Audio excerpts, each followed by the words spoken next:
ಇನ್ನು strong ರೂಮ್ಗಳು open ಆಗಿದ್ದಾವೆ. ದೃಶ್ಯಗಳಲ್ಲಿ ಗಮನಿಸ್ತಾ ಇದ್ದೀರಿ. ಸಂಡೂರಿನಲ್ಲಿ ಸ್ಟ್ರಾಂಗ್ ರೂಮ್ ಓಪನ್ ಆಗಿದೆ. ಮತ ಎಣಿಕೆಗೆ ತಯಾರಿಗಳು ನಡೀತಾ ಇದೆ.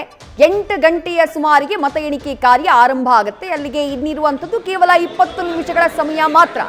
ಮತ ಎಣಿಕೆ ಆರಂಭ ಆಗುವಂತಹ ಸಂದರ್ಭದಲ್ಲಿ ಮೊದಲಿಗೆ ಅಂಚೆ ಮತಗಳನ್ನ ಎಣಿಕೆ ಮಾಡ್ತಾರೆ. ಅದಾದ ಮೇಲೆ ಇವಿಎಂಗಳಲ್ಲಿ ಮತದಾರ ಕೊಟ್ಟಿರುವಂತಹ ತೀರ್ಪು ಏನು ಭದ್ರ ಆಗಿದೆ ಆ ಮತಗಳ ಎಣಿಕೆ ಕಾರ್ಯ ಆರಂಭ ಆಗುತ್ತೆ. ರಾಮನಗರ ಜಿಲ್ಲಾಡಳಿತದಿಂದ ಸಕಲ ಸಿದ್ಧತೆ ನಡೆದಿದೆ. ಅಲ್ಲಿ ಸರ್ಕಾರಿ ಇಂಜಿನಿಯರಿಂಗ್ ಕಾಲೇಜಿನಲ್ಲಿ ಮತ ಎಣಿಕಾ ಕಾರ್ಯ ನಡೆಯುತ್ತೆ. ಹಾಗೆ ಬಳ್ಳಾರಿಯಲ್ಲಿ ಪಾಲಿಟೆಕ್ನಿಕ್ ಕಾಲೇಜಿನಲ್ಲಿ ಸ್ಟ್ರಾಂಗ್ ರೂಮ್ ಆಲ್ರೆಡಿ ಓಪನ್ ಆಗಿದೆ. ಮತ್ತೊಂದು ಕಡೆ ಶಿಗ್ಗಾವಿಯಲ್ಲೂ ಕೂಡ ಇಂಜಿನಿಯರಿಂಗ್ ಕಾಲೇಜಿನಲ್ಲಿ ಮತ ಎಣಿಕೆಗೆ ಸಕಲ ಸಿದ್ಧತೆಯನ್ನ ಮಾಡಿಕೊಳ್ಳಲಾಗಿದೆ. ಸ್ಟ್ರಾಂಗ್ ರೂಮ್ಗಳು ಓಪನ್ ಆಗಿದ್ದಾವೆ. ತಯಾರಿ ಯಾವ ರೀತಿಯಾಗಿದೆ ಅನ್ನುವಂಥದ್ದನ್ನ ಗಮನಿಸ್ತಾ ಇದ್ದೀರಿ. 3 ಕ್ಷೇತ್ರಗಳ ಚುನಾವಣಾ ಫಲಿತಾಂಶ ಏನಾಗಬಹುದು ಅನ್ನುವಂತಹ ಕುತೂಹಲ ರಾಜ್ಯದ ಜನರಿಗೆ. ಯಾಕಂದ್ರೆ ಈ 3 ಕ್ಷೇತ್ರಗಳ ಚುನಾವಣೆಯನ್ನ 3 ಪಕ್ಷಗಳು ಪ್ರತಿಷ್ಠೆಯಾಗಿ ತೆಗೆದುಕೊಂಡಿದ್ವು. ಸಂಡೂರು ಹಾಗೆ ಶಿಗ್ಗಾವಿಯಲ್ಲಿ ಬಿಜೆಪಿ ಹಾಗೆ ಕಾಂಗ್ರೆಸ್ನ ಮಧ್ಯೆ ನೇರ ಹಣಾಹಣಿ ಇತ್ತು. ಮತ್ತೊಂದು ಕಡೆ ಚನ್ನಪಟ್ಟಣದಲ್ಲಿ ಜೆಡಿಎಸ್ ಹಾಗೆ ಕಾಂಗ್ರೆಸ್ನ ಮಧ್ಯೆ ಹಣಾಹಣಿ ಇತ್ತು. ಜೆಡಿಎಸ್ಗೆ ಬಿಜೆಪಿಯ ಬೆಂಬಲ ಕೂಡ ಇತ್ತು. ಹಾಗಾಗಿ ಮತದಾರ ಯಾರ ಪರವಾಗಿ ತೀರ್ಪನ್ನ ಕೊಟ್ಟಿದ್ದಾನೆ ಅನ್ನುವಂತಹ ಕುತೂಹಲ ಸದ್ಯಕ್ಕಂತೂ ಬಹಳ ದೊಡ್ಡ ಮಟ್ಟದಲ್ಲಿದೆ. ಸ್ಟ್ರಾಂಗ್ ರೂಮ್ಗಳು ಓಪನ್ ಆಗ್ತಾ ಇರುವಂತಹ ದೃಶ್ಯಗಳನ್ನ ನೀವು ಗಮನಿಸ್ತಾ ಇದ್ದೀರಿ. ಚುನಾವಣಾ ಅಧಿಕಾರಿಗಳು ಎಲ್ಲ ತಯಾರಿಯನ್ನ ಮಾಡ್ಕೊಳ್ತಾ ಇದ್ದಾರೆ. ಮತ ಎಣಿಕೆಗೆ ಟೇಬಲ್ಗಳನ್ನ ಸೆಟ್ ಮಾಡಲಾಗುತ್ತೆ. ಅಂಚೆ ಮತ ಎಣಿಕೆ ನಡೆಯುತ್ತೆ. ಅದಾದ ನಂತರ ಇವಿಎಂನಲ್ಲಿ ಮತದಾರ ಕೊಟ್ಟಿರುವಂತಹ ತೀರ್ಪಿನ ಎಣಿಕೆ ನಡೆಯುತ್ತೆ.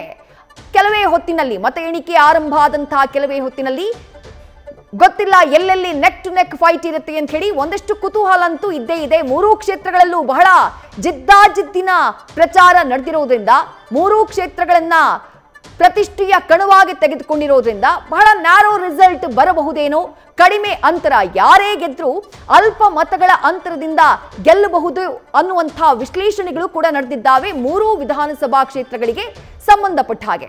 ಹಾಗಾಗಿ ಗೆಲುವು ಯಾರದ್ದಾಗುತ್ತೆ, ಯಾರ ಸಾಮರ್ಥ್ಯ ಇಲ್ಲಿ ಪ್ರೂವ್ ಆಗುತ್ತೆ, ಸರ್ಕಾರಕ್ಕೆ ಸಿಗುವಂತಹ ಲಾಭ ಏನು, ಇಫ್ ಇನ್ ಕೇಸ್ 3 ಕ್ಷೇತ್ರಗಳನ್ನ ಗೆದ್ರೆ ಸಿದ್ದರಾಮಯ್ಯ ಅವರಿಗೆ ವೈಯಕ್ತಿಕವಾಗಿ ಆಗುವಂತಹ ಲಾಭ ಏನು, ಇಫ್ ಇನ್ ಕೇಸ್ ಚನ್ನಪಟ್ಟಣವನ್ನ ಗೆದ್ದಿದ್ದೇ ಆದ್ರೆ ಡಿ.ಕೆ. ಶಿವಕುಮಾರ್ ಅವರಿಗೆ ಯಾವ ರೀತಿಯಾದಂತಹ ಲಾಭ ಆಗುತ್ತೆ, ಒಂದು ವೇಳೆ ಎಚ್.ಡಿ. ಕುಮಾರಸ್ವಾಮಿ ಅವರ ಪುತ್ರ ನಿಖಿಲ್ ಗೆದ್ದಿದ್ದೇ ಆದ್ರೆ ಅವರಿಗೆ ಸಿಗುವಂತಹ ಬಲ ಏನು, ಜೊತೆಗೆ ಸಂಡೂರಿನಲ್ಲಿ ಬಿಜೆಪಿ ಅಭ್ಯರ್ಥಿ ಗೆದ್ದಿದ್ದೇ ಆದ್ರೆ ಜನಾರ್ದನ ರೆಡ್ಡಿ ಅವರಿಗೆ ಆಗುವಂತಹ ಲಾಭ ಏನು, ಕಾಂಗ್ರೆಸ್ ಗೆದ್ದಿದ್ದೇ ಆದ್ರೆ ಸಂತೋಷ್ ಲಾಡ್ ಅವರಿಗೆ ಸಿಗುವಂತಹ ಶಕ್ತಿ ಏನು, ಈ ರೀತಿಯಾದಂತಹ ಚರ್ಚೆಗಳು ವಿಶ್ಲೇಷಣೆಗಳಂತೂ ಖಂಡಿತ ಇದ್ದೇ ಇದೆ.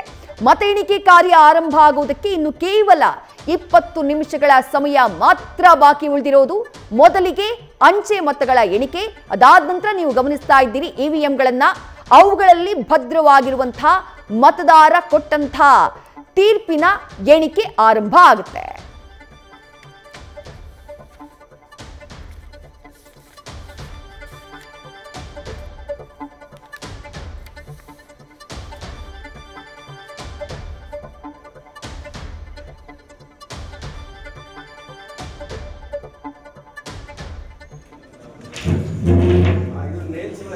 ಮತ ಎಣಿಕೆ ಆರಂಭ ಆಗುವುದಕ್ಕೆ ಕೆಲವು ಕ್ಷಣಗಳು ಮಾತ್ರ ಬಾಕಿ ಇರುವುದು. ಚನ್ನಪಟ್ಟಣದಲ್ಲಿ ಈ ಬಾರಿ ದಾಖಲೆಯ ಮತದಾನದ ಪ್ರಮಾಣ ಅಲ್ಲಿ ದಾಖಲಾಗಿತ್ತು. 88.81% ಆದಷ್ಟು ಮತದಾನದ ಪ್ರಮಾಣ ದಾಖಲಾಗಿತ್ತು. ಹಾಗೆ ಸಂಡೂರಿನಲ್ಲೂ 76.25%, ಜೊತೆಗೆ ಶಿಗ್ಗಾವಿಯಲ್ಲಿ 80.05% ಆದಷ್ಟು ಮತದಾನದ ಪ್ರಮಾಣ ದಾಖಲಾಗಿತ್ತು.